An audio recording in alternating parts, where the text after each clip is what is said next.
एक दिन गांव की 3 औरतें, जिनका नाम श्यामा, रूपा और सपना होता है, आपस में बैठकर बातें कर रही होती हैं। अरे रूपा बहन, मैं तुम्हें क्या बताऊं, मेरी सास ने तो मेरा दिमाग खराब कर रखा है। अगर मेरा बस चले तो मैं उसकी जान ही ले लूं।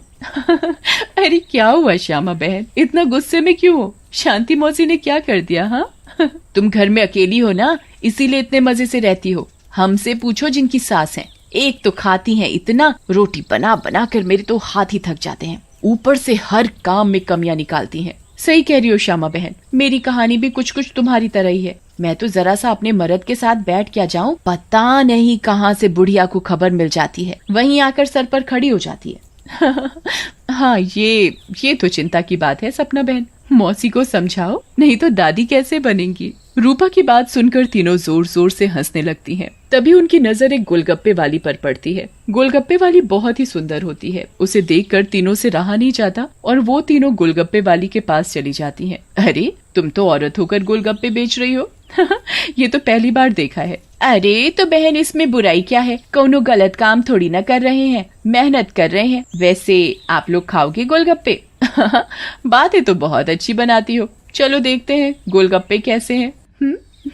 उसके बाद श्यामा और सपना दोनों गोलगप्पे खाने लगती हैं और रूपा वहीं खड़ी हो जाती है। रूपा को ऐसे खड़े देख गोलगप्पे वाली बोलती है, अरे बहन, आप नहीं खा रही गोलगप्पे? क्या हुआ, कहीं आपको अपने फिगर खराब होने का डर लग रहा है क्या?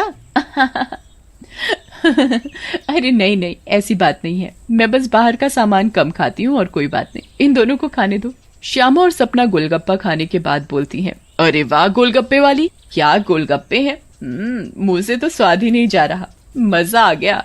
ऐसे गोलगप्पे मैंने जिंदगी में कभी नहीं खाए, तुम तो रोज आया करो, मैं तो रोज ही खाऊंगी। हाँ हाँ हाँ बहन जी, ये भी कहने की बात है, अब तो मैं रोज ही आया करूंगी, नया नया काम जो खोला है। उसके बाद वो गोलगप्पे वाली वहाँ से चली जाती है और वो तीनों औरतें भी अपने अपने घर चली जाती हैं। अगली सुबह रूपा पानी भरने के लिए कुएं पर जाती है।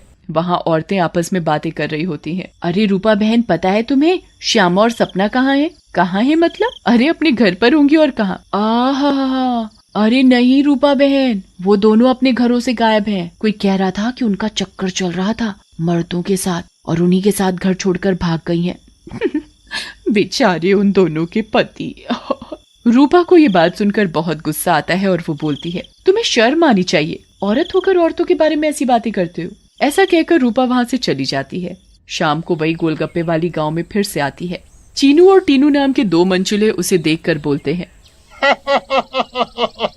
अबे टीनू, वो देख क्या लड़की है, एकदम एक नंबर, ये तो तेरी भाभी बनने लायक है बीड़ू। सही कह रहा है चीनू, लेकिन इसमें थोड़ा गलती होने का, ये अपन की नहीं, तेरी भाभी बनने लायक है, समझा क्या? फिर वो दोनों गोलगप्पे वाली के पास जाते हैं और बोलते हैं, ए गोलगप्पे वाली, क्या गोलगप्पे खिलाएगी हम दोनों को? आप दोनों भी कैसी बातें करते हैं, ये गोलगप्पे क्या मैंने पानी भरकर होली में मारने के लिए रखे हैं?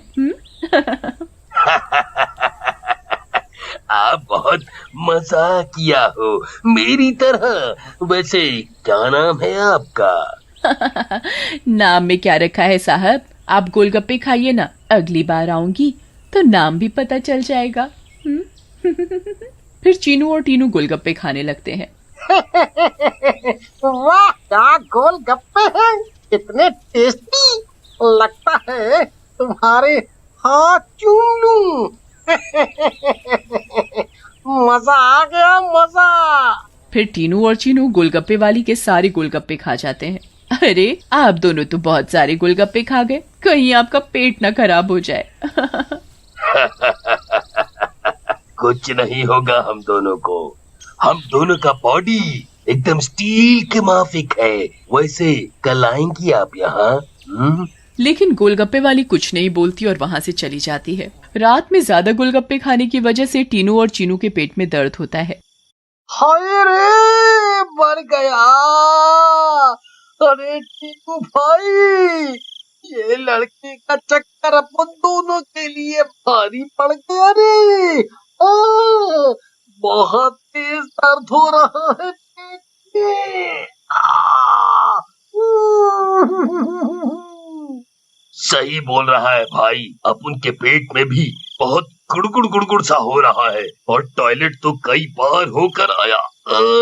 मर गया रे, फिर से आ गई। टीनू और चीनू दर्द के मारे पेट पकड़कर बैठे होते हैं। तभी वो गोलगप्पे वाली उनके पास आ जाती है और बोलती है, क्या हुआ मेरे आशिकों, ऐसे क्यों बैठे हो, पेट में दर्द हो रहा है क्या? तुम्हें पता था क्या मिलाया है तुमने इसमें, बताओ। लेकिन तभी गोलगप्पे वाली चुड़ैल के रूप में आ जाती है। उसे ऐसे देखकर टीनू और चीनू दोनों घबरा जाते हैं और भागने लगते हैं। ये क्या हो गया आप उन लोगों के साथ? हम तो परी समझ रहे थे, ये तो चुड़ैल निकली। अब हम क्या करेंगे?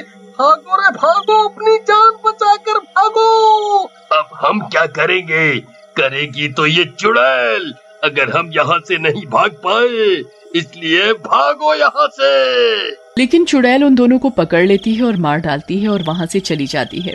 इसके बाद तो मानो ये रोज की बात हो जाती है। रोज वो चुड़ैल गोलगप्पे वाली बनकर आती और गोलगप्पे खिलाकर रात में लोगों को मार डालती। इन सब से गांव वाले बहुत परेशान हो जाते हैं और एक दिन पंचायत बिठाते हैं। पंचायत में रूपा भी जाती है। अरे भाइयों, गांव संकट में है, हम सबको मिलकर इस समस्या का समाधान निकालना पड़ेगा, नहीं तो एक एक करके पूरा गांव ही खाली हो जाएगा।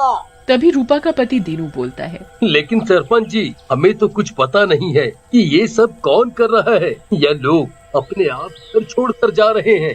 सही कह रहे हो दीनू बेटा, लेकिन हम ऐसे शांत तो नहीं बैठ सकते और अपने गांव वालों को जाने नहीं दे सकते।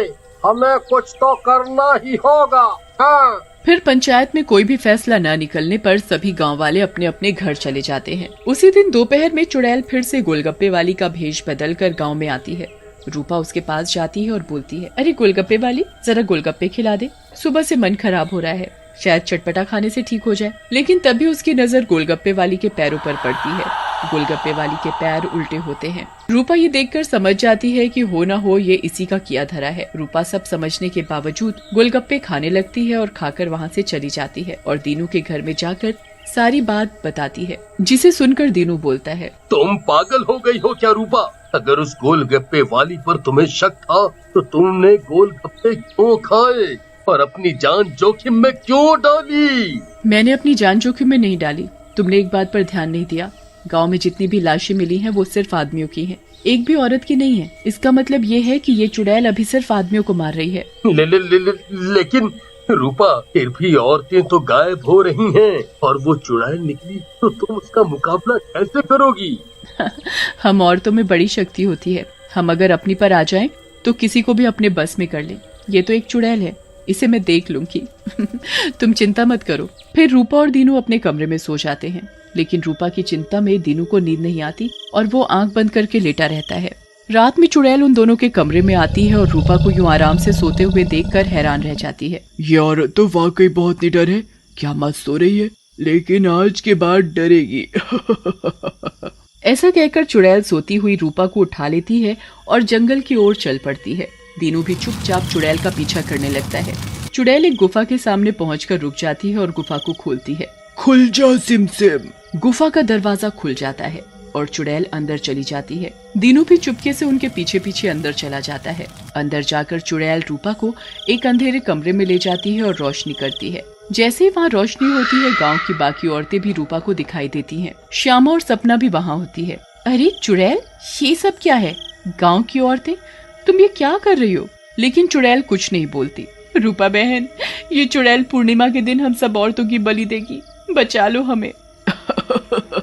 ये बचाएगी तुम्हें।